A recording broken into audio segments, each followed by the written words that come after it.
ऐसे तो मैं पूरा पहले वाला मॉड्यूल फॉलो करेंगे साथ में।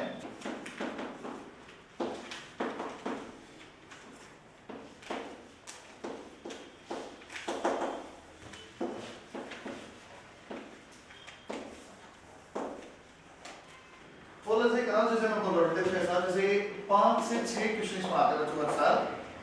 5 क्वेश्चन अब भी आए, 6 भी आए 2018 में, अदरवाइज 5 क्वेश्चन हमेशा रहते हैं। ये वाला क्वेश्चन बच्चों आपका एक क्वेश्चन आता है बेटा, यहां से आपका 1 क्वेश्चन भी आता है, 2 भी आ जाते हैं।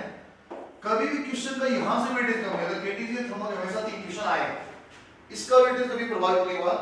यदि यहां 1 आ गया तो कैलोरीमेट्री में एक क्वेश्चन आ जाता है, यहां 0 या 1 लिख रहा हूं, ठीक है, 0 1 यहां तक के आ सकता है, अदरवाइज कैलोरीमेट्री क्वेश्चन इस बार भी था, पिछली बार भी सिंपल जोड़ घटा वाला था, बहुत मुश्किल वाला सवाल इससे नहीं आता।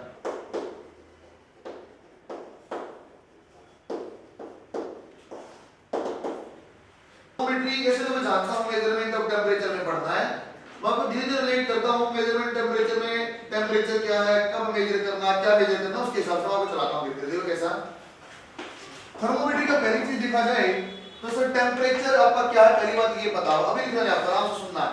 सबसे पहले हम समझाते हैं टेंपरेचर क्या है, उसके हिसाब से आप धीरे-धीरे अडॉप्ट करेंगे। जैसे मतलब सर टेंपरेचर क्या है, तो सबसे पहले जो टेंपरेचर के बारे में आपने अंदाजा था ना, सिर्फ इतना था बच्चों, ये डिग्री ऑफ हॉटनेस और कोल्डनेस है।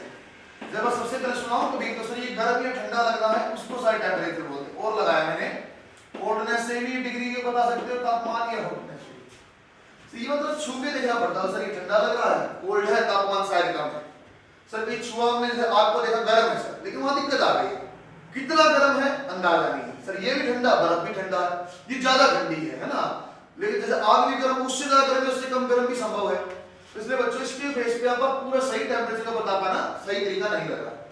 इसको एक एक्सटेंशन और किया कि ठीक है, क्या इस पूरे बोर्ड का तापमान तो बता दिया ठंडा है, क्या एक एटम मॉलिक्यूल छू के बता सकते हैं कि गर्म या ठंडा है?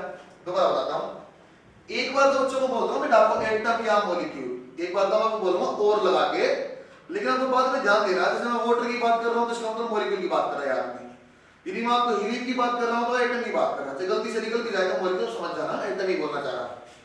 तो इसलिए मैं बोलना चाहता हूं पूरे के पूरे ऑब्जेक्ट का तापमान तो बताया जा सकता छू के, लेकिन ये बहुत सारे मॉलिक्यूल से मिलकर बना हुआ, क्या पूरे इंडिविजुअल मॉलिक्यूल का तापमान बताया जा सकता है?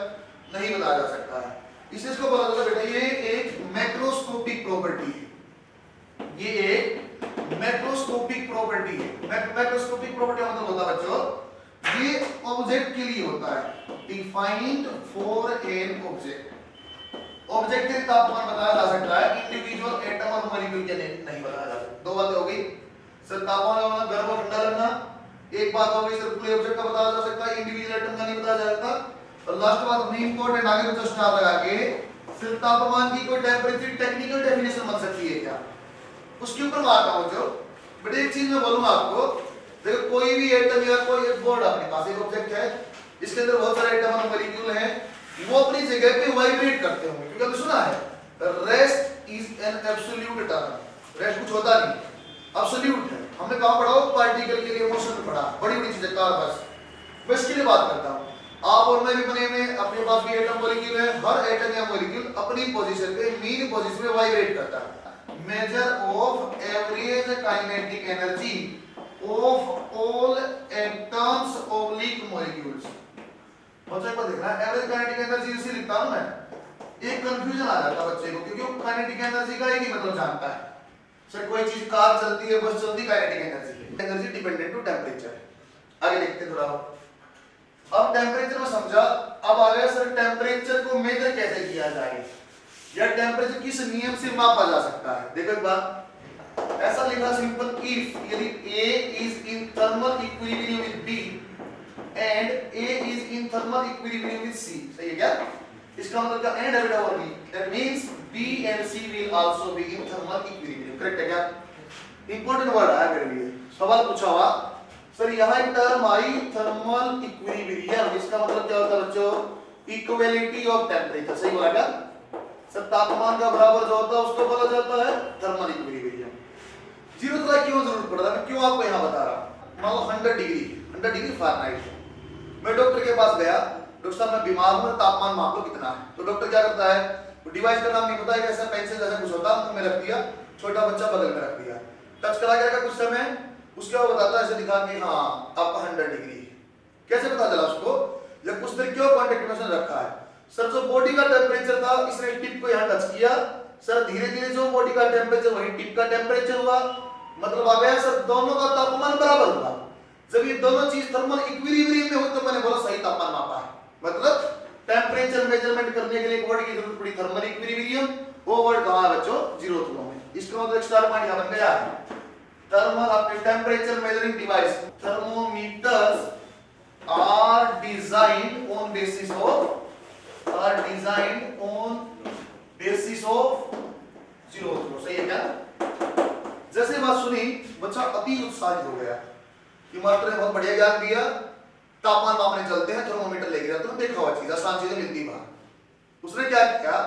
ज्ञानी बच्चा, उसने रेडियो एक्टिविटी पढ़ा हुआ था, न्यूक्लियर फिजिक्स भी पढ़ा हुआ था। बोला सर जहां एटम बम का ब्लास्ट हुआ ना वहां का तापमान मैं मापूं तो मुझे मजा आ जाएगा। उसने ऐसे थर्मोमीटर वहां किया, हाथ के साथ थर्मोमीटर भी मेल्ट। ये मास्टर ने कुछ गलत बताया? नहीं, मास्टर ने सही बताया। टेम्परेचर यहां बोला जाता है, ठीक है, कांटेक्ट एरिया में किसका? मैं मेरा माप रहा था, बॉडी का टेम्परेचर। मतलब फिर डबल स्टार पॉइंट आ रहा था, पीएमटी में पूछा गया था, स्टेट पीएमटी में पूछा गया study of very high temperature. पहली बार लिखा वेरी हाई टेम्परेचर। दोबारा फिर आपको याद दिलाऊंगा ये बात मैं वाइब्रेशन डिग्री ऑफ फ्रीडम में जब केटीजी पढ़ाऊंगा। वेरी हाई टेम्परेचर वो किससे मापा जाता है? इज मेजर्ड बाय, बता दो बच्चों आपको, मेजर्ड बाय पायरोमीटर। सुना होगा, सुना बच्चों आपने? एक डिवाइस है pyrometer. Pyrometer is a non contact device. जैसे लेजर लाइट होती है इस टाइप की चीज है, छूने की जरूरत नहीं, दूर से बता देंगे। आज तो देख पा रहे हो आप, जो नॉर्मल टेम्परेचर मेजरमेंट भी आप एलएन में जाते हैं देखा, वो सिंपल वैसा टच किया और अपना काम बन गया, दूर से ही नॉन कांटेक्ट डिवाइस है। तो उसका आप हाई टेम्परेचर मेजर कर सकते हो, लेकिन उससे थर्मोमीटर सिंपल वाले से कर पाना मुश्किल है। सही है क्या? दो बातें सीखी, टेम्परेचर हर पढ़ाई में अलग तरह गर्म ठंडे की बात कर रहा है, उसके बाद पता चला सब पूरे ऑब्जेक्ट का बताया जा सकता है। टेक्निकल लैंग्वेज काइनेटिक एनर्जी पर डिपेंडेंट है। किसकी काइनेटिक एनर्जी? जितना ऑब्जेक्ट के अंदर एटम और मॉलिक्यूल है उनकी काइनेटिक एनर्जी। क्या वो चलते हैं, सर्वो अपनी जगह पे वाइब्रेट करते हैं, उसके कारण जो काइनेटिक एनर्जी है। टेक्निकली इसका नाम इंटरनल एनर्जी आएगा थोड़ी दिन बाद। जीरोथ से मेजर किया जाता है, क्यों? क्योंकि जीरोथ में ही पहली बार थर्मल इक्विलिब्रियम का जिक्र हुआ। थर्मोमीटर बोला जाता है, इसी के बेस पे बने हुए जीरोथ पे हाई टेम्परेचर पायरोमीटर से तापमान मापने से बड़े नियम समझाया मैं, तापमान को समझाया। अब एक दो चीज की रिक्वायरमेंट और है, वो आपको समझा, उसको कराओ।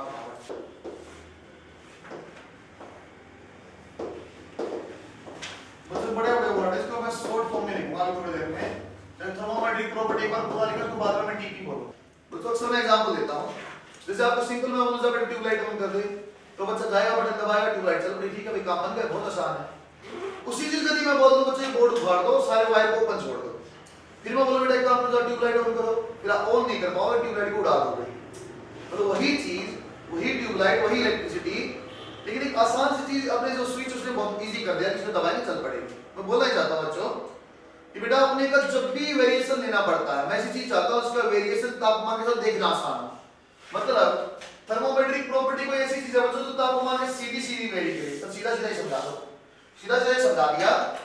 बिल्कुल लिटरल अनपढ़ धोती वाला आदमी, मेरे जैसा बूढ़ा हो गया जैसे मैं हो गया, डॉक्टर के पास गया, कुछ नहीं जानता हो, क्या थर्मोमेट्री क्या थर्मोमेट्री कुछ नहीं जानता हो, डॉक्टर के पास गया, बीमार है, बुखार है, डॉक्टर साहब देखा कितना तापमान है, डॉक्टर ने मुंह में पेंसिल जैसी चीज रखी, पता नहीं क्या उसको अंदर ऐसी चीज, वो ये भी नहीं जानता है, वो ये जानता है जैसे पानी जैसी चीज ऊपर जाती है ना, उसका मतलब वो बीमार, तापमान बढ़ा है। एक अनपढ़ आदमी को सीख पाना आसान था, यदि उसको ऐसे टेढ़ा मेढ़ा घुमा देता ना, वो बॉक्से में मतलब पता नहीं क्या हो रहा है, वो सामने दिखता है जितनी एक्स चीज का ऊपर जाएगा उतना तापमान ज्यादा है। Property which varies linearly, which varies linearly with temperature. अच्छा सुनना बात को, लीनियरली विद टेंपरेचर। अच्छा बच्चा कंफ्यूजन हो जाता है। बच्चों ने करंट इलेक्ट्रिसिटी पर सभी करेक्टर में देखा होगा, रेजिस्टेंस का वेरिएशन आप a + b * t भी ले लेते हो तापमान के साथ, a + bt + ct² भी ले लेते हो। प्रॉपर्टी का लीनियर वेरिएशन मैं सिर्फ तब बोलता हूं जब आप थर्मोमेट्री पढ़ते हो, टेंपरेचर मेजरमेंट पढ़ते हो। और चीज बताओ, जब आप क्लासिकल थर्मोमेट्री पढ़ते हो लीनियर वेरिएशन लेते हैं, आसान चीज है, इस फॉर्म में समझाता हूं। सर लीनियर का क्या फायदा? लीनियर का फायदा बेटा मैं समझना आसान है। कैसे? जैसे यहाँ पे 1 atm प्रेशर है और 30 डिग्री टेम्परेचर है, मतलब बच्चों साइड वाले कमरे में जाओ और सपोज वहां का प्रेशर 280 है, टेम्परेचर बताओ, तो मैं से बोलूंगा सर अच्छा 180 पे 30 है, 280 पे सर ये प्रेशर 2 गुना होगा, तापमान भी क्या हो जाएगा 2 गुना। लीनियर वेरिएशन का फायदा बेटा उसको देख पाना समझ पाना आसान है। तो अलग अलग प्रॉपर्टी तो लीनियर वेरिएशन में उसको थर्मोमेट्रिक प्रॉपर्टी बोलते हैं। क्या क्या संभावना है बेटा? टेम्परेचर डायरेक्टली प्रोपोर्शनल हो सकता है लेंथ ऑफ Hg कॉलम, सबसे पहले में लिखा हुआ है, यह सबसे पुराने टाइप का थर्मोमीटर वही होता है बच्चों। टेम्परेचर वेरी कर सकता है बच्चों, प्रेशर ऑफ अ गैस, बच्चों में स्पेशली गैस को स्पेसिफाई कर रहा हूं, कल आपको सही मत बोलना सर प्रेशर पानी का भी हो सकता है, क्या ना, गैस थर्मोमीटर बोलते हैं इसको। या temperature is directly proportional to volume of gas, सही है बच्चों। ये वाला मैच द फॉलोइंग में नीट में आया हुआ है, ये वाला मैच द फॉलोइंग में नीट में आया हुआ है। टेम्परेचर प्रोपोर्शनल टू प्रेशर, जब उसका नाम क्या है, बोला ज्यादा ज्ञान हमें नहीं है, हम तो सीधा देखते हैं। Ideal gas equation PV equal to nRT है, वो खुद ही बोल रहा था तापमान और प्रेशर डायरेक्टली प्रोपोर्शनल। इसका मतलब क्या हुआ, ये वाली चीज भी कांस्टेंट है, ये वाली कांस्टेंट है, ये समझ में आ गया बेटा। इसका नाम कांस्टेंट वॉल्यूम थर्मोमीटर, बस समझ में आ, क्योंकि वॉल्यूम कांस्टेंट करेंगे तभी ये संभव है। जब बोला बेटा temperature is directly proportional to volume, मेरे ख्याल से आप बात समझ जाओगे, कांस्टेंट प्रेशर थर्मोमीटर, बस समझ आएगा बच्चों। ये नाम उल्टा रहता है, रट्टा मारने जरूरत नहीं, आइडियल गैस इक्वेशन से बन जाएगा। अंत में क्या की प्रॉपर्टी और होती है बच्चों, temperature is proportional to resistance. आज तो डिजिटल थर्मोमीटर आपने देखा है क्या, यूज किया तो डिजिटल में टेम्परेचर प्रोपोर्शनल टू रेजिस्टेंस वाला, ठीक है क्या।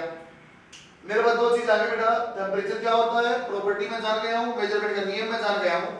अब हम आपको स्केल बनाना सिखा सकता हूं, या मेजरमेंट पे लेके जा सकता हूं। In classical thermometry, classical thermometry, classical का मतलब पुराने जमानों के, आगे वही पढ़ते हैं। अपने को दो चीज की रिक्वायरमेंट है, एक बच्चों टीपी लिखा थर्मोमेट्रिक प्रॉपर्टी, अभी पढ़ा मैं जानता हूं। एक आ गया बच्चों का टू फिक्स पॉइंट, दो फिक्स पॉइंट आप ले लो, इनके नाम अलग अलग हो सकते हैं बच्चों। जैसे मैं आपको बोलता हूं बेटा आइस पॉइंट, मेरी आदत है आइस पॉइंट बोलने की, या इसी का नाम होता है लोअर फिक्स पॉइंट, ठीक है क्या। एक होता है बच्चों स्टीम पॉइंट, और स्टीम पॉइंट का एक दूसरा नाम होता है आपके पास अपर फिक्स पॉइंट, सही है क्या। बस ये लिखने पर दो चीजें हैं तो अपने पास काम बन जाएगा। स्केल बना लिखा हूं मैं, स्केल में लिखा सर डिग्री सेल्सियस, कोई भी स्केल बनाने का तरीका है, डिग्री सेल्सियस वाला scale minus ice point, ice point का 0 divide by steam point minus ice point. बच्चों जैसे केल्विन का लिखा Tk minus ice point divide by steam point minus ice point, ऐसे लिखेंगे फार्मूला का Tf माइनस 32 212 माइनस 32, ऐसा स्केल तो 10 बना लो। अपने को तीन का ध्यान रखना है, डिग्री वाले, केल्विन वाले का, फारेनहाइट वाले का। इसके अलावा बच्चों एक अननोन स्केल x ले लिया मैंने, Ip Sp minus Ip। Sir आपने लिखा थर्मोमेट्रिक प्रॉपर्टी और दो फिक्स पॉइंट, फिक्स पॉइंट तो 20 बार लिख दिया, प्रॉपर्टी को जिक्र ही नहीं किया, जगह आपको सिर्फ यही फॉर्मूला ध्यान रखना पूरे चैप्टर में, ये वाला फॉर्मूला ध्यान रखो, उसके अलावा सारे क्वेश्चन में कर दूंगा। प्रॉपर्टी को अभी मैं नोट की फॉर्म में आपको समझाऊंगा, एक क्वेश्चन कराऊंगा, उसको आप रिलेशन समझ जाओ क्या बोलना चाहता है। टेम्परेचर स्केल और प्रॉपर्टी को ही यूज किया हुआ जाता था, कैसे यूज करते सुनो एक बार। उसने बोला सुन लो बेटे, एक क्वेश्चन में दो क्वेश्चन ऐसे बोल रहा हूं, समझाता हूं फिर आपको लिखवाऊंगा अच्छे से। मुझे बोला किसी ने find resistance equivalent to 50 degree Celsius. मैं दो चीजों को ध्यान दूंगा, सर रेजिस्टेंस बोला एक चीज, प्रॉपर्टी बोला दूसरी चीज, बोला 50 डिग्री सेल्सियस, 50 डिग्री को अंडरलाइन किया। बच्चे दिक्कत है सर क्वेश्चन शुरू कैसे करूं, चीज क्या बोलना चाहता है, इक्विवेलेंट टू, आपको बोल दिया बेटा 100 केल्विन, तो बच्चे फिर ध्यान दिया सर 100 केल्विन एक टेम्परेचर स्केल है और प्रेशर ऑफ प्रॉपर्टी की बात करना चाहता हूं। यदि बच्चों मैं पहले वाला क्वेश्चन सोचूं ना, find resistance equivalent to 50 degree, में कैसे सोचूंगा सर 50 डिग्री, डिग्री वाला ये उठा लो, हर चैप्टर पूरा चैप्टर यही चलेगा, डिग्री वाला उठा लिया sir Tc minus 0 divide by 100 minus, उठा लिया बस। आगे क्या करो, उसने बोला रेजिस्टेंस, तो देखो बेटा अननोन टेम्परेचर है तो रेजिस्टेंस एट अननोन टेम्परेचर, 0 है तो रेजिस्टेंस एट 0, बच्चों 100 है तो रेजिस्टेंस एट 100 माइनस 100, सही है क्या। बात दोबारा पकड़ाता हूं आपको, समझ में आ गया आपको। सेकंड वाला एग्जांपल जो मैंने बोला, यदि ऐसा बोलते हैं बच्चों में फाइंड प्रेशर कोरस्पोंडिंग टू या इक्विवेलेंट टू 100 केल्विन, कैसे सोचता सर 100 केल्विन मैं ही उठाता, Tk minus 273 divide by 373 minus 270 equal to क्या करता सर, प्रेशर को था तो तापमान जो pressure at unknown temperature minus pressure at 273 divide by pressure 373 minus pressure, सही है क्या बच्चों? दोबारा एक स्टेटमेंट बोल के देखता हूं। यदि कोई मुझे बोलता find pressure equivalent to 50 degree, 50 degree माने यहां आ रही बात, तूने बोला प्रेशर तो ऐसे लिखा बेटा टेंपरेचर है तो प्रेशर अननोन पे प्रेशर 0 पे डिवाइड बाय प्रेशर 100 पे प्रेशर 0, सही लिखा क्या? ऐसे ही मुझे 50 फॉर्मूला बना लो। हमने जो प्रॉपर्टी लिखी इसलिए मैं उसी फॉर्म में लिख देता हूं।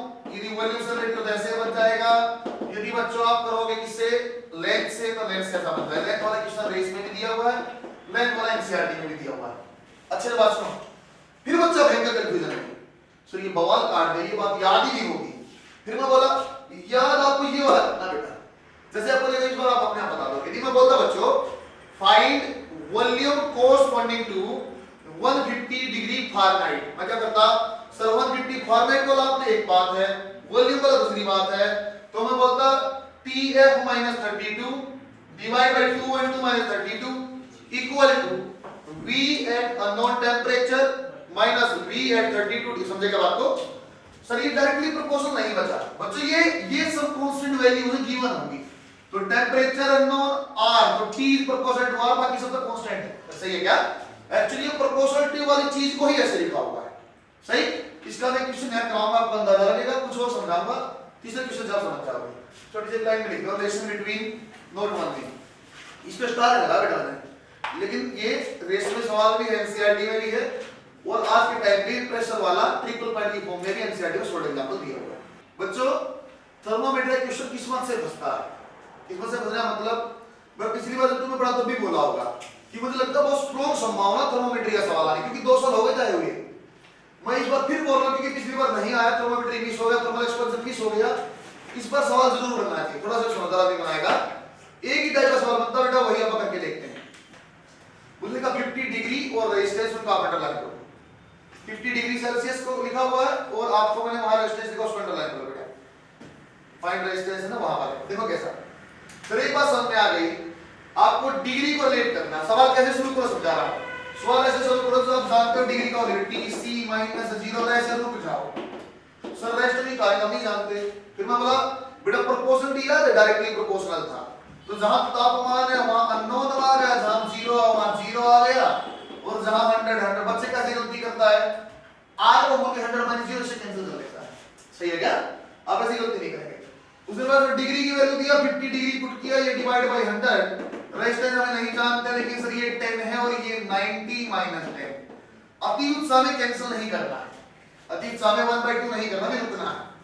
इसका मतलब पूरे बीच में आपको यूज करना बेटा इस बात का, 50 डिवाइड बाय 100 किया, RT - 10 डिवाइड बाय 80। अब देखो पहले कोशिश करो बेटा नीचे वाला पोर्शन कैंसिल हो जाए, जैसे मैंने किया 20 से 4 और 5, अब नीचे कैंसिल नहीं होगा, ऊपर करेंगे, ये 10 आ गया, क्रॉस मल्टीप्लाई किया 40 RT - 10 और रेजिस्टेंस आ गया बच्चों आपका 50 ओम, सही है क्या? नीचे करने की क्या जरूरत है बच्चों, ये जरूरत है। अभी तो सिंपल सी है, कैलकुलेशन हो गया। यदि हमें पर 22 होता ना, क्रॉस मल्टीप्लाई करना तो आपको ऐसे करना पड़ता 22 * 40, समझे क्या? यदि छोटा है कि लेस देन 10 है 9 है, उसका सिंपल मल्टीप्लाई जानते कर लोगे। अरे मेडिकल बच्चा जानते 10 तक का पढ़ो, उसको याद है, तो 10 तक की टेबल आप सिंपल मल्टीप्लाई में ले जा सकते हैं, लेकिन 12 भी करना मुश्किल हो जाएगा, मैं इसलिए हम पीछे से कैंसिल करेंगे। नोट नंबर 2 है बच्चों, नोट 1 के ऊपर मैंने स्टार लगा क्योंकि मैंने प्रोपोर्शनलिटी को लगा दिया बेटा वहां, इसके ऊपर मैं स्टार लगा रहा हूं। नोट 1 के ऊपर स्टार नहीं लगाया क्योंकि मैंने जब वहां लिखवा ना नीट लिख दिया था कि नीट में आया वो प्रोपोर्शनलिटी, आपको ऐसे ही ध्यान रहेगा, इसके ऊपर लगा रहा हूं। बच्चों कई बार चीजें से बोलता है, जैसे मेरे पास 100 रुपए है बेटा, अगर कोई मुझे बोल दे your money is increased by 50, एक बात, यदि कोई मुझे बोल दे your money is increased to 150, दोनों बातें एक ही है क्या बच्चों? इंक्रीज्ड बाय बोलना, इंक्रीज्ड बाय बोलना मतलब कुछ ऐड किया है, जैसे x + डेल्टा x ऐड किया है। इंक्रीज्ड टू बोलने मतलब क्या बेटा? फाइनल वैल्यू दिया हुआ, सही है क्या? मतलब कई बार से बोलता है temperature is increased bye 10 degree, तापमान को 10 बढ़ा दिया, इसका मतलब क्या हो गया? वो डेल्टा टी देना चाहता है। सर डेल्टा टी का फार्मूला हम नहीं जानते, सही है क्या? लेकिन आपने बोला एक फार्मूला याद करो, उससे काम बनेगा, तो जो याद हो देखो बेटा, या तो सर ये सिंपल अपने को TC - 0 डिवाइड बाय 100, सही है क्या? ऐसा लिखा बच्चों मैंने TF माइनस 32 डिवाइड बाई 180, सब नया फॉर्मूला बना दिया ना, माइनस करके लिखा है, इज इक्वल टू क्या किया बेटा TK माइनस 273 डिवाइड बाई 100, सही लिखा ये भी, लास्ट में था TX minus IP divide by this. ये फॉर्मूला मैंने बोला आपको याद करने का। सर यहाँ इंक्रीज और डिक्रीज वाला डेल्टा कैसे लेके आओगे? ऐसे तो आपको यूनिटी में बहुत बढ़िया से बताऊंगा डेल्टा कैसे आता है, फिर भी आपको थोड़ा सा याद है तो मैं आपको कुछ याद करा रहा हूं। ऐसा देखा बेटा पैरेलल कॉम्बिनेशन सवाल आ जाता है, R equivalent R1 percentage error वाला सवाल का बोलता मास्टर रट्टा मार दो, रट्टा ही मारते, इसको डिफरेंशिएट कर लो अपने आप आ जाएगा। समझे बात को? यूनिटी में आपको अच्छे से समझाऊंगा। जब भी एरर का सवाल कहीं बैठेगा ना जहां अपने को डेल्टा x y x चाहिए, जहां डेल्टा x चाहिए बेटा सबसे आसान तरीका उसको आप डिफरेंशिएट कर लो, डिफरेंशिएट करते ही आंसर आएगा। मतलब समझा क्या बोलना चाहता हूं, जैसे तुम जैसे होशियार बच्चों को सवाल फेंक के मार दूं y is equal to sin theta, percentage error निकालो y में, बच्चा हक्का बक्का क्यों, तो ये जानता है बस v प्रोपोर्शनल टू r, क्यों है सर v का 3, ये जानता है, ये वाला नहीं जानता है, तो उसको क्या करना पड़ता है सर, इसको देखो अपने आप आएगा dy d theta cos theta, और इसको वहां मल्टीप्लाई किया cos थीटा d थीटा, देखो अपने आप, देखो आप इसको 2 लिखा 1, अब 2y1 करो बेटा अपने आप आ गया dy by y, और यही तो हम चाहते थे। मैं ये बोलना चाहता हूं जहां आपको डेल्टा चाहिए ना और कुछ समझ में ना आए कि किया क्या जाए, सबसे सरल तरीका उसको डिफरेंशिएट करो आंसर आएगा, उसका उपयोग करो बेटा कुछ, जैसे मैं बोलता हूं सर डेल्टा TC चाहिए मुझे, इंक्रीज चाहिए तो डेल्टा को डिफरेंशिएट करो, तो ऐसा बवाल डिफरेंशिएशन मुझे नहीं आता। देखो यहाँ y is equal to x plus 2, क्या बनेगा बेटा dy by dx equal to 1, और ये वाला 0, सही लिखा क्या? यदि मैं बोलता बच्चों y is equal to x by 2, मैं क्या बोला बच्चों आपको, सर कांस्टेंट का 0, ऐसे क्या क्या बच्चा उल्टी लाइन पकड़ लिया, सर कांस्टेंट का 0, मैंने क्या बोला साइड में जुड़ा हुआ घटा हुआ उसका 0, इसका डिफरेंशिएशन करेंगे आगे बटा 1 बटा 2, सही लिखा क्या? अब यहां देखो अच्छे से TC का डिफरेंशिएशन ऐसे लिखा ऑन डिफरेंशिएशन की स्पेलिंग नहीं आई मैंने तो इसलिए ऐसा डिफरेंशिएशन क्या होगा डेल्टा TC, क्या TC का डिफरेंशिएशन 0 पहले 0 ठीक पार, डिवाइड वाला 0 नहीं होगा, ऐसे लाइन में पकड़ लेना सर कांस्टेंट 0 कर दो, फिर बता डिवाइड वाला 0 नहीं होगा, TF का क्या आएगा डेल्टा TF कांस्टेंट का 0, सही है क्या? डिवाइड बाय 180, इसका क्या आएगा बच्चों डेल्टा TK, ये 0 डिवाइड बाय 100, सही का? Delta TX divide by, sir IP का डिफरेंशिएशन तो नहीं पता, फार्मूला भी नहीं जानते, IP के नंबर होंगे ना कांस्टेंट 0, फिर बताया मैंने बच्चा ये पूछता है, जैसे सवाल में पूछा है temperature is increased bye 20 degree Celsius, Fahrenheit में बताओ, बच्चा मुझसे क्या पूछता है सर इसमें वैल्यू पुट करनी है ना, इंक्रीज्ड बाय डिक्रीज्ड बाय मतलब डेल्टा चाहिए, फॉर्मूला याद करना सर ना, ये जानते हो डिफरेंशिएट करेंगे अपने आप ये बन जाएगा, फिर वैल्यू पुट करेंगे आंसर आएगा, सही है क्या? ये देखो बच्चों एक क्वेश्चन हम कराता हूं, आईडिया रहेगा, find temperature equivalent to 50 degree Celsius on an unknown scale x, capital X लिखना बच्चों आप, on an unknown scale x which has SP and IP, which has SP and IP लिखा बेटा 140 degree x, minus 10 x, which has SP and IP 140 degree x, minus 10 degree x, sir आप जानते TC minus 0 divided by 100 TX minus IP, बच्चों इसमें step को लिखना, इस step को आप जरूर लिखना, सीधी वैल्यू पुट मत करना, वैल्यू पुट करते ही गारंटी माइनस मिस कर दोगे, माइनस करके आंसर गलत हो जाएगा। TC की वैल्यू कितना बोला 50 डिवाइड बाय 100, TX माइनस फार्मूले का और माइनस 10 IP वाला, सही है क्या? शुरुआत में दो चार दिन ऐसे प्रैक्टिस आपको करनी, डिवाइड बाय SP कितना बेटा 140 माइनस माइनस 10, अब मैं सोल्व करूंगा 50 डिवाइड बाय 100, ये TX प्लस 10 हो गया सर डिवाइड बाय 150, फिर आपको वही बोला अति उत्साह में कैंसिल नहीं करना, पहले नीचे जो सवा वो काट दो, सर 50 से 3 आ गए, अब कैंसिल नहीं होगा तो इसलिए ऊपर मैंने कैंसिल किया 25, क्रॉस मल्टीप्लाई किया बेटा 75 TX प्लस 10, TX की वैल्यू आ जाएगी 65 डिग्री x, सही है क्या? बच्चों पार्ट नंबर 2 क्या हो, यदि सीधा पार्ट नंबर 2 आपसे पूछता है आपको दिमाग में पक्का बटन होता सर यहां वैल्यू पुट करूं क्या, सीधा पार्ट नंबर 2 तो आपके माइंड में आता सर इसमें वैल्यू पुट करूं क्या, फिर मैं आपको बोला इसलिए अंडरलाइन किया इंक्रीज्ड बाय, तो सर डेल्टा चाहिए, क्या मुझे फार्मूला रट्टा कर मानना नहीं मानना, हम जो जानते हो देखो TC minus 0 divide by 100, TX minus minus 10 divide by 140 minus minus 10, इतना लेके छोड़ा, सर क्या वैल्यू पुट कर दूं ना, इंक्रीज्ड बाय होगा, इंक्रीज डिक्रीज का मतलब क्या था sir differentiation, on diff, diff का मतलब सर उठा के delta T C, sir divide वाला जीरो नहीं होगा, कांस्टेंट है लेकिन डिवाइड में ये डेल्टा टी एक्स ये वाला जीरो हो जाएगा, प्लस माइनस जीरो होता है डिवाइड वाला, सही है क्या? इसमें वैल्यू पुट करो, हां बिल्कुल करो, डेल्टा फॉर्म में आ गया, चेंज दिया हुआ 20 डिवाइड बाय 100, फिर देखो मैंने काटना नहीं कैसे लिखा हुआ है डिवाइड बाय 100, अब कैंसिल किया 50 बाय 2 और 3, 2 से बचो 10, डेल्टा टी एक्स की वैल्यू आ जाएगी बेटा आपके पास 30 डिग्री है। बात समझ में आई क्या? बेटा मैं दोनों अननोन्स के ले रहा हूं, बता दूं कि आपको कंफ्यूज करने का x w y कुछ भी नाम ले हो, कुछ ही हो, कंसेप्ट पे लेंगे आंसर वही आएगा। देखो find temperature equivalent to 125 degree x on scale w, वैसे कैपिटल W ना, on a scale w if sp and ip, if sp and ip on a scale x and w, if sp and ip on scale x and w are, सामने लिखा जाता है sp और ip on scale x and w are, ये लिखा बेटा ये x के sp ip है, कैसे पता चला? यूनिट देख लो x की है ना, ये देखो यूनिट w की, ये बना के देखो आप, दोनों का sp ip दिया हुआ है, एक की वैल्यू भी दिया हुआ है, tx tw आपको निकालना है, आसान सवाल बनाओ। पहले इस फॉर्म में फॉर्मूला लिख लेना, फिर बता रहा हूं ना, इसके फॉर्म में नहीं लिखा था तो गलत आंसर आया। आपको ये लिखना है, इसमें आपका फाइंड एक स्टेप के कारण सवाल गलत हो जाने बड़ा दर्द होता है, सी मिस्टेक कैटेगरी में आता है। पीएम क्या लिख लो, सेम सवाल नींद में आ चुका, वो जरूर क्या कुछ नाम नोट पढ़ा देता है यार, वो आपको देगा कुछ भी तो सुना ही नहीं है, आर एन एम कुछ भी लेके कांसेप्ट पढ़ेगा ना, एक्स और डब्ल्यू को हमने इक्वेट किया, सर px की वैल्यू दिया गया, हां दिया, कितना बेटा 125, सही है क्या? माइनस इसकी ip वैल्यू कितनी है, माइनस 125 पुट किया, ये कितना बच्चों 375 माइनस 125 बिल्कुल सही है। tw जानते हो नहीं जानते? ip जानते हो, w वहां से वो लिखा हुआ 25 है, ये कितना 75 माइनस 25, सही लिखा क्या?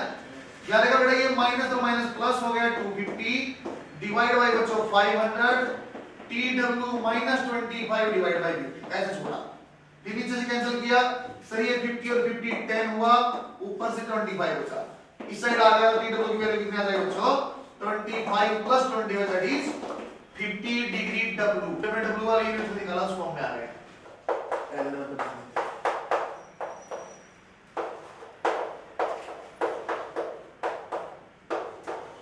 बच्चों एक तो मेरे ख्याल से आपको टॉपिक पढ़ा हुआ था, आपका आंसर याद भी होगा मेरे ख्याल से। यदि मैं आपको बोलूं ऐसी कौन सा तापमान की वैल्यू है जो डिग्री और फारेनहाइट में बराबर होती है, -40। Find temperature in degree Celsius at which reading in degree Celsius, at which reading in degree Celsius is double than Fahrenheit। तो पहली संख्या है, तो सवाल को शुरू कैसे करूं? तो सवाल का शुरू जब भी करना है सिर्फ एक फार्मूला आपको याद है, दो वर्ड हमने सुने, डिग्री फारेनहाइट, ये चीज हम लिख के खड़े हो गए, सही है क्या? ये हम लिखना चाहिए बेटा, जस्ट स्टेप देखो। अब देखो सर किसी को बोला डिग्री की वैल्यू जो है डबल है फारेनहाइट से, सर इसका मतलब है कि फारेनहाइट 500 डिग्री 10 है, सही है क्या? तो किसी को x किसी को 2x से मान के सोच करके देखो, सही है क्या? बड़े एक बार बोल के देख लेना, उसने बोला reading in degree is double than Fahrenheit, comma लग सकते हैं ऐसे गलत तरीका न्यूमेरिकली सोचो उसको। सर एक काम करना है, फारेनहाइट की 500 डिग्री 10 है, तो फारेनहाइट की x है कितना है 2x है, बस सही है क्या? बना के देखो बस, ऑप्शन लिखे हुआ ऑप्शन सही लिखना इसको। आपको एक कॉमन मिस्टेक है, इसलिए मैं सवाल करता हूं, सेम वाला नहीं करवाया, सेम तो बच्चा क्या करता है गलती से सही आंसर आ जाता है, कैसे? ये x आंसर सही आएगा, कुछ भी आ जाए, ये पर जान डबल वाला करवाया, कैसे? इसको जब सोल्व करते हैं ना अपने को आपकी वैल्यू x की आती है, जब x नहीं पूछ रहे हो कैसा, उसने बोला डिग्री की डबल है, तो डिग्री को मान लिया 2x डिवाइड बाय 100, या यहां तक बच्चा करता बेटा इसको, ये डिवाइड बाय 180, सर कैंसिल किया, ये 5 हुआ, ये 9 हुआ, क्रॉस मल्टीप्लाई 18x, और ये आ गया बच्चों आपका 5x - 160। बच्चों यहां तक कितने बच्चों का आया बेटा? यहां तक आपका आना चाहिए था, यहां तक आपका आना चाहिए बच्चों। जैसे यहां ना बच्चा का खुश ऑप्शन मिल गया, ऑप्शन नंबर 1, जबकि गलत, सही है क्या? मैंने पहले अपन अंडरलाइन कर डिग्री में वैल्यू बताओ, डिग्री में हमने क्या माना हुआ बच्चों, समझे क्या? डिग्री में क्या माना हमने 2x, answer actually is 2x 2 into -160 divide by 30 बात समझ गया। बच्चों थोड़ा डिफरेंस समझता है बेटा, सिली मिस्टेक कैसे होती है, इसलिए तो क्वेश्चन आप करेंगे अंडरलाइन वाली चीज पे ध्यान दे रहे हैं ना। अब क्वेश्चन पढ़ने की आदत में डालना हो, अब जब भी पेपर करेंगे ना उसको अपनी आदत में डालना है। जो मैं तुम्हारी जो तैयारी करता था कोटा में क्या करता था मैं, जो मैं शॉर्ट क्वेश्चन आता ना उसको टी कैसे करता था, और सब पे ऐसे उस पे ऐसे हवाबाजी उल्टी साइड ऐसे, ये ठीक होगा। जो शॉर्ट में समझ में कैसे पढ़ने रहा भाई मैं अलग किया मैंने यहाँ, तो उसका वैसे करना कि शॉर्ट हाँ ये ऐसे लाइन पढ़ी है उसका मतलब ये है वो ये पूछना चाहता है। एक स्केल का relation banana, change in temperature वाला करवा दिया मैंने, एक आपको मैंने डबल ट्रिपल वाला करवा दिया,